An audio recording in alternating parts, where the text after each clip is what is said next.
SpaceX is trying to raise the largest IPO in history, raising $75 billion at almost $2 trillion valuation. That's an insane valuation, and I made a whole video showing why that valuation makes absolutely no sense. Now, I don't have personally anything against SpaceX or Elon Musk, but when you try so much money at a valuation when your best valuation should not be more than $500 billion, I would even understand if they tried to raise it at $1 trillion valuation, but $2 trillion makes no sense. And now they're trying to create this FOMO effect around SpaceX so that people like you will go and buy the stock because you don't understand much about investing, and that's what they're counting. Look at this article by Reuters. SpaceX has drawn investors' demand of about $150 billion for its IPO. So essentially, they're trying to say that investors want double the amount that SpaceX is offering. SpaceX wants to raise $75 billion, but investors are willing to pay SpaceX $150 billion. Now, suddenly, if you're an investor and you look at that, you're like, maybe I should get that stock now before everyone else gets it, without knowing that right after the IPO, the stock is going to collapse. And probably, especially within the first year of the stock going public, this stock is going probably lose like 50% of its valuation. Now, if you scroll down and see that, they say that it's the only company that can escape the limitations of earthbound businesses and use space to build AI compute capacity that expects to draw enormous demand in the future. And that is true. That's true that it's the only company that can send rockets to space and can build data centers in space.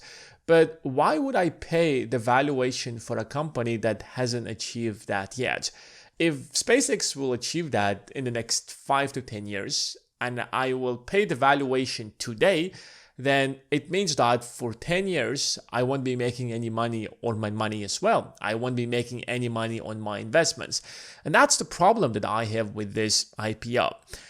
The most important question is, why would SpaceX even go public now? Why didn't the company go public like last year, or 2 years ago, or 3 years ago? And that's because something fundamentally has changed about the business. When you're a publicly traded company, you're accountable to your shareholders. So you have to release your quarterly reports, the financial statements, the income statements, the balance sheet.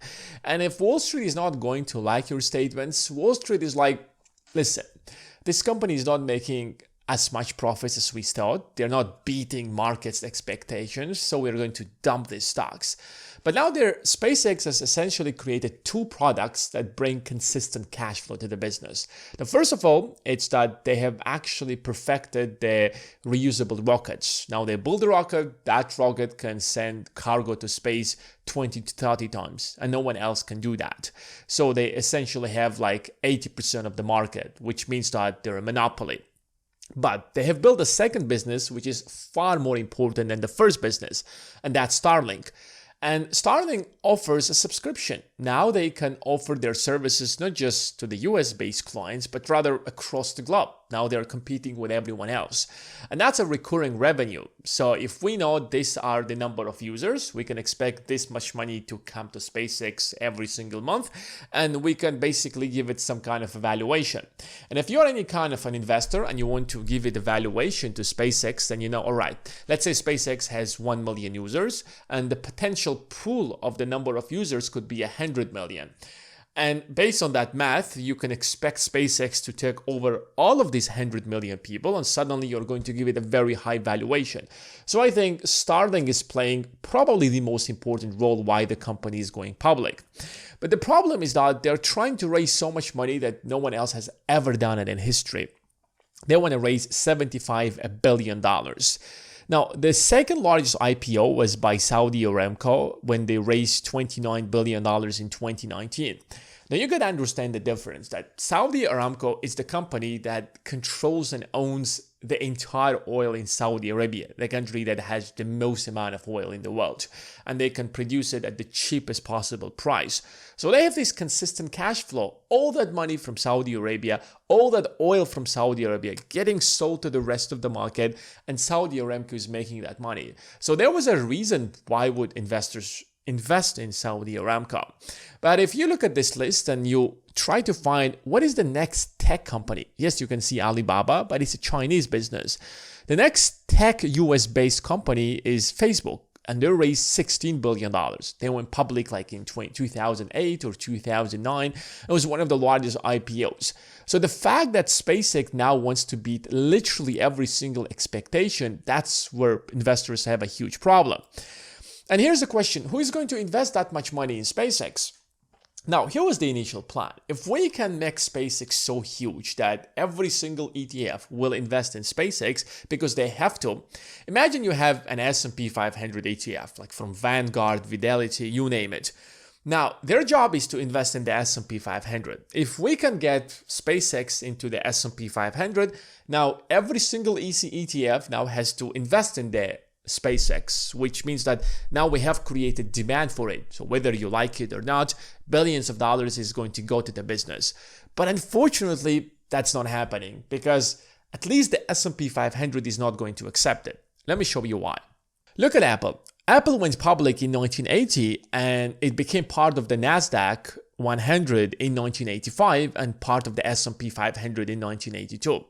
So because there is a list of requirements to be listed in one of these ETFs or one of these indexes, you got to stay in the market for some time so that the market watches you, they know what you're doing, you're profitable, you're growing, you're meeting investors' expectations, and because of that, we can put you on this list. But when you're getting into the market the first day, how can we possibly get you into the S&P 500? Look at Amazon. They went public in 1997.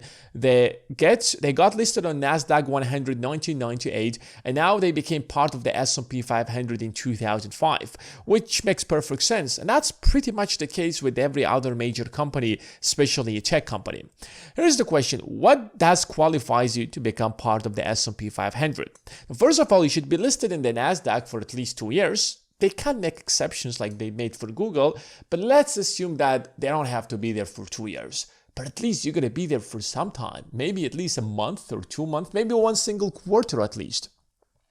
Let's assume that they will pass that. Among 100 largest non-financial companies by market cap. Of course, SpaceX can easily meet that threshold because they're targeting almost $2 trillion. Even if they kind of target $500 billion, let's say, that's still far more than, many other tech companies in the world. Minimum average daily trading volume of 200,000 shares. And this is the threshold that I cannot possibly understand. How exactly are they going to pass this threshold? Basically means that there should be 200,000 shares traded daily. So if you're getting to the market today, there is no history to back you up. So yes, maybe on the first day, they will be part of there could be 200,000 shares traded, but it means that on the first day, they gotta fast track them into the NASDAQ. So basically, they are just prepared. So when they will announce the IPO, like an hour later or 30 minutes later into the IPO, NASDAQ will instantly get them into NASDAQ 100. That is the only possibility. And it seems a bit insane, to be honest. So they should not be bankrupt and they should be reconstituted annually each December. Then I don't know how they're going to fulfill these demands. But anyways, let's assume for a fact that they will accept them into the NASDAQ 100 the first day and they will make some exceptions. Now, the problem comes when you want to become part of the S&P 500. And S&P 500 is literally the most important index. Like, it's just every single almost 401k investor, every single almost ETF investor, the world invests in the S&P 500. So this is the place you want to be. This is the market you want to invest in.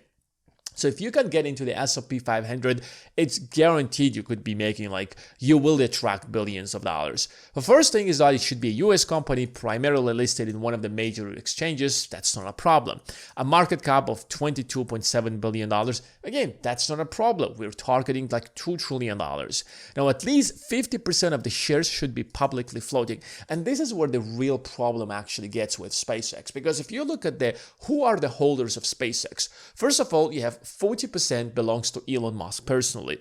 He has 80% the controlling stake, but there's difference, right? So the stocks that he personally owns is about 40%.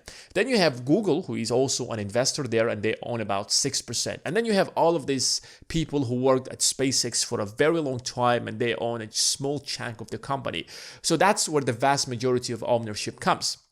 And here's the question: how will they manage to ensure that 50% of the stocks will be floating? Because they don't want to spend that much. Because if you're, let's say, trying to raise $75 billion at almost $2 trillion valuation, you can do the math that you're not selling half of the company. You're not even selling anything close to that. So that raises the question, will the S&P 500 do an exception? Well, if they move away from their own standards, why wouldn't they do that for other companies? And if they do that, why would anybody else ever respect the S&P 500? Positive earnings in the most recent quarters and positive cumulative earnings over the last 4 quarters. To go public, of course, they have to share their financial statements over the last couple of quarters. But in this case, they haven't been public. So they have to go public. They should start sharing their financial statements every single quarter. And if they record a single year of profitability, that's when they can become part of it. How can they possibly part of it now? I don't understand. Minimum annual dollar trading volume of $1. Okay, that's not a problem at all. And they must be public for at least 12 months. Again, if one of the requirements is for you to be already public for 12 months and you are going an IPO today, how can we possibly make you part of the S&P 500? And that's why we already have the news that SpaceX won't get fast-tracked into the S&P 500. So we know that every single index that they thought is going to be invested in the SpaceX is not going to happen. And that instantly means that that huge demand they counted for is not happening. So probably you can expect that even on the first day of trading, you can expect SpaceX stock to actually collapse. Look what they say.